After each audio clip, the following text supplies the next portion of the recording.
colère, l'attachement qui s'élève.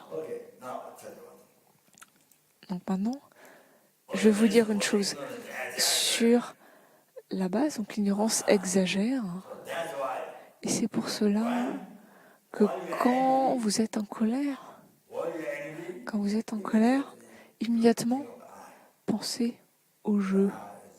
Pensez que le jeu, pensez où est-ce que le jeu existe, comment est-ce qu'il existe. Il existe comme un simple nom, simplement imputé par l'esprit.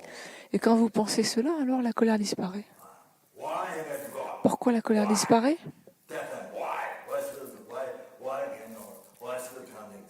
Pourquoi est-ce qu'elle n'est plus là? Quand vous pensez que l'ignorance exagère ce vrai jeu, quand vous pensez à la réalité, que ce jeu n'existe comme un simple nom, alors le vrai jeu n'est plus là.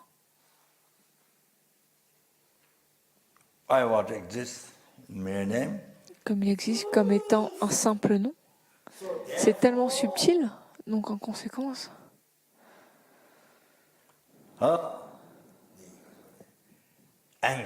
colère,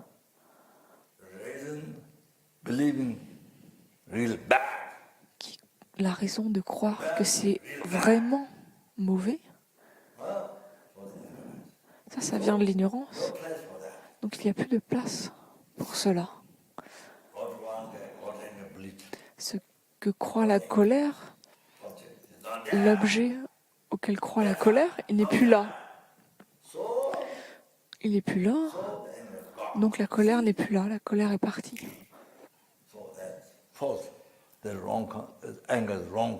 Donc la colère, vous voyez, c'est un concept faux, c'est pas un concept juste.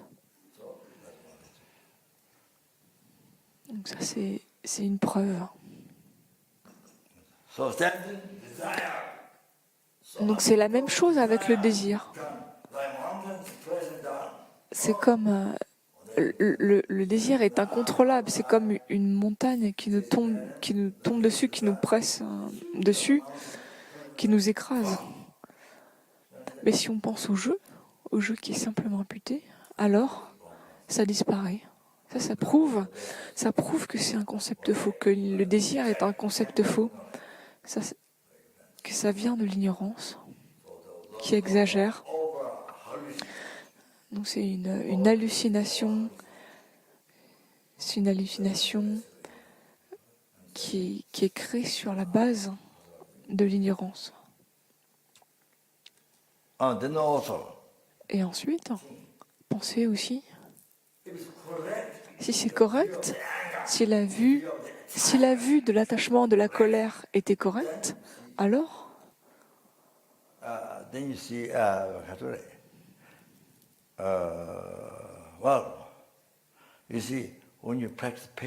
quand on pratique la patience envers la colère, quand on pratique la patience envers la personne qui nous irrite, envers laquelle on se met en colère, la personne qu'on déteste, même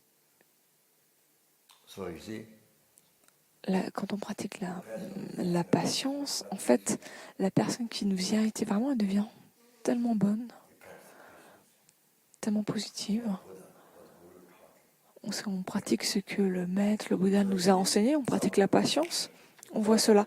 Et pour pratiquer la patience, il nous faut quelqu'un envers qui pratiquer la patience. Sinon, on n'a pas l'opportunité de la pratiquer. On a les 6 paramita qui permettent d'atteindre l'éveil pour les êtres, pour libérer les innombrables êtres du samsara, pour les amener à l'éveil. On a besoin de pratiquer les 6 paramita. Et la patience est une de ces paramita. Donc, quand il y a quelqu'un qui nous énerve, on se met en colère, il nous blesse, alors c'est grâce à ces personnes qu'on peut pratiquer la patience. On peut pratiquer ce que le maître Bouddha nous a enseigné, ce qui est expliqué dans les enseignements. En pratiquant la patience, en pratiquant la paramita de la patience, alors on atteint l'éveil. Donc cette personne, grâce à laquelle on pratique la patience, c'est elle qui nous donne l'éveil.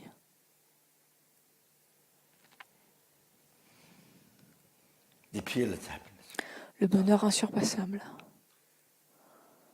the numberless quality of Buddha's holy body. les qualités indénombrables du corps et de l'esprit du Bouddha, non seulement qui nous permettent de libérer les océans, les aides des océans de samsara, mais vous êtes capable, grâce à cette personne, vous allez être capable de libérer les aides des océans de souffrance de samsara. Et non seulement ça, mais on va être capable d'amener tous les êtres à l'éveil. Tout ça, c'est grâce au fait de pratiquer la patience avec cette personne. Et cette personne qui nous donne tous ces bienfaits, on les obtient grâce à cette personne. Les bienfaits qu'on obtient sont comme des cieux infinis, comme l'infinité de l'espace. Donc, et à ce moment-là, la colère qu'on a avec cette personne, elle disparaît. On voit ces personnes comme étant tellement bonnes, tellement précieuses, comme étant un joyau qui exauce les souhaits. Tellement bonnes, tellement précieuses, tellement chères. La vue de la colère qui disait « Ah, mauvaise personne, on veut tuer cette personne, on veut la frapper, la détruire en bouillir. » Et bien ça, c'est plus là. Pourquoi c'est plus là? Pourquoi est-ce que ça ne dure pas? Parce que si c'était vrai, si ça existait, si c'était vrai, si la vue de la colère était vraie et existait de son propre côté, elle devrait être là tout le temps. Elle ne devrait pas se transformer, changer. Elle devrait être là comme ça tout le temps, pour tout le temps, dans toutes les vies. Tout le temps, on devrait avoir une vue négative de cette personne, la voir comme étant mauvaise.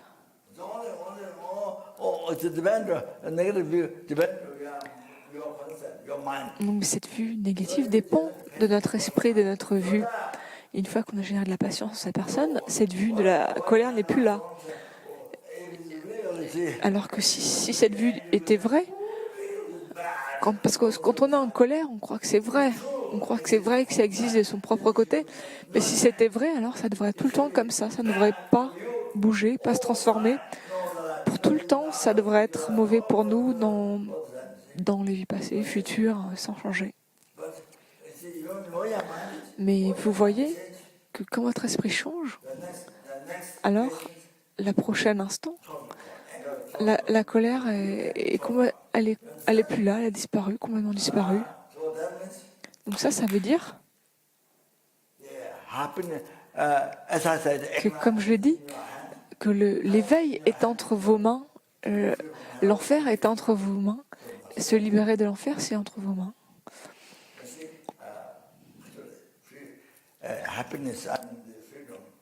Et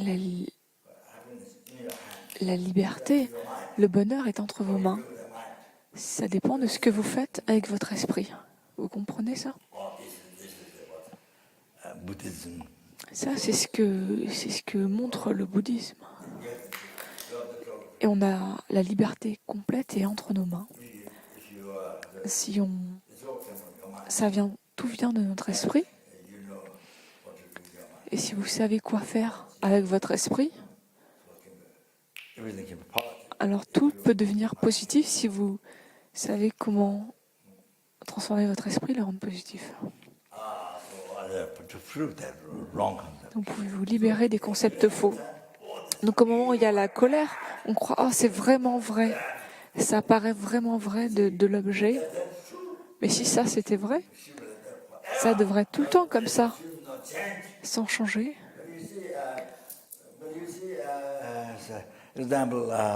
Et vous voyez, par exemple, l'attachement. On voit qu'il y a quelque chose de beau de son propre côté. On ne croit pas que ça vient de notre esprit, on croit que ça vient de l'objet. Et maintenant, on voit quelqu'un encore plus belle que cette personne, que cette première personne. En première personne, en fait, on voit une deuxième personne qui est encore plus belle que la première. Et la première, finalement, on la trouve moche.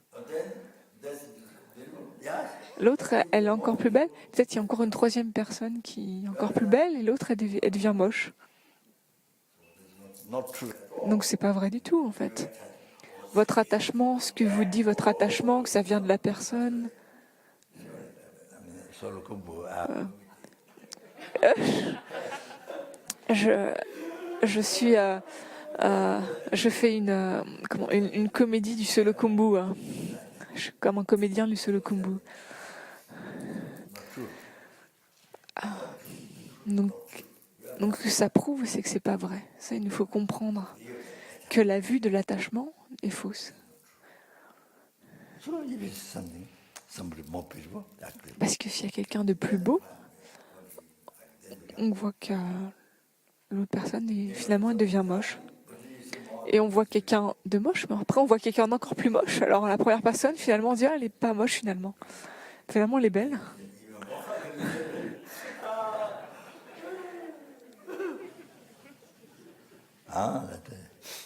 that's I want to clarify. Donc ça, c'était pour clarifier. Said Ce qu'a dit Lama Tsongkhapa. this concept, the way we apprehend the object, Donc c'est la façon dont on appréhende l'objet avec la logique.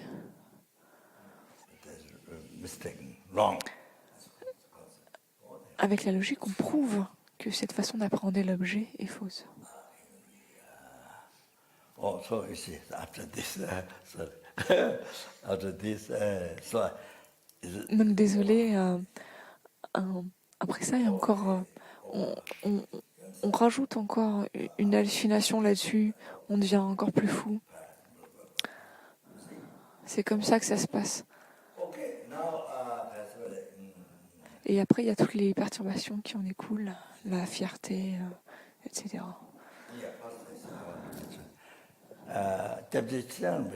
Donc je vous souhaitais aussi mentionner qu'avec Trijang Rinpoche, quand il est venu, mon maître Racine, quand il est venu pour la première fois en Suisse, il y avait, je pense que c'était à l'époque de Noël, il y avait ces feux d'artifice. Hein. Je crois qu'il... used that visualization of Lama Tsongkhapa Guru, this Donc des feux d'artifice, ouais. Et Rinpoche a utilisé ça pour imaginer que c'était le nectar du Gandalagama qui descendait. Hein.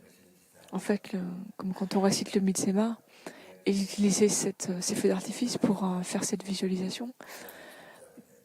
Et ensuite, il y a Tai Situ Rinpoche, un grand lama qui vit en Allemagne. wrote this one. Et il a, Mata Nyanga Trivi, Chongchetu, Mata Nyanga. il a dit, si on n'examine pas l'ignorance, si on ne voit pas qu'elle exagère les choses, si on ne pense pas à ça, alors ça a l'air d'être beau. En Suisse, les maisons, elles sont belles. Bien sûr, il y a beaucoup de richesses, donc tout est beau. Si on n'examine pas, Very nice. tout a l'air très beau, toutes les maisons. So, hallucinated. Et ça, c'est une hallucination. C'est comme si on était dans la ville, dans la cité de la libération. Maintenant, vous comprenez ça. Hallucination. C'est une énorme hallucination. Tout est une énorme hallucination. Dingang Choje, Jimin Dong. So you see, if there's no Parce que s'il n'y a pas Jimin Dong, Dinang's appearance to this life, Choje, the Eightfold Dharma. les 8 dharmas mondains, s'il n'y a pas de... Si on renonce pas à l'apparence, les apparences de cette vie, alors on s'attache à cette vie, bonheur de cette vie. Il y a les 8 dharmas mondains, le fait de recevoir des biens matériels, d'avoir une bonne réputation, de recevoir des louanges. On a l'attachement pour ces 4 choses désirables. Et parce que Yeah. Do not like. parce qu'on n'aime pas les les 4 choses indésirables, ça nous crée de l'inconfort, du malaise, on n'aime pas. Donc de ne pas être loué, de ne pas recevoir de louanges, de ne pas recevoir des biens matériels. Attachment.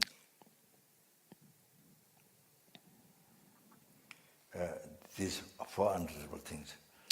Ces 4 choses indésirables, quand elles ne se...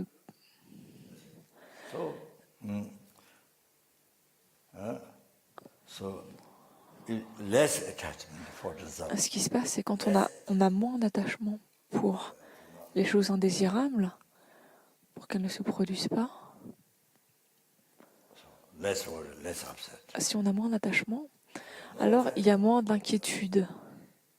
Si on n'a pas d'attachement au fait de rencontrer ces 4 conditions indésirables, alors, et si on n'a pas non plus d'attachement, on ne souhaite pas que ça se produise ou que ça ne se produise pas, on n'a pas d'attachement pour ces 4 choses désirables et pas d'aversion pour ces 4 choses indésirables, alors il n'y a pas d'inquiétude. Quand ces choses indésirables se produisent, on n'est pas inquiet. Il y a 8 choses donc. 4 choses désirables, 4 choses indésirables. On égalise notre esprit. Ça devient la même chose. Donc notre esprit n'est pas perturbé. Et Nagarjuna a dit, quand on a égalisé, alors ça devient du pur dharma. Quand notre esprit est dans l'équanimité, alors ça devient du pur dharma.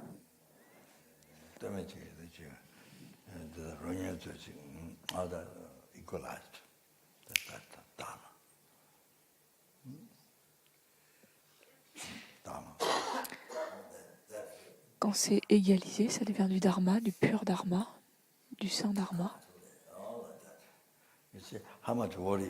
Donc toutes les inquiétudes, les peurs, les inquiétudes qu'on a de ne pas rencontrer les choses indésirables et tellement d'attachement envers les choses désirables, on les agrippe, on veut éviter les unes et rencontrer les autres.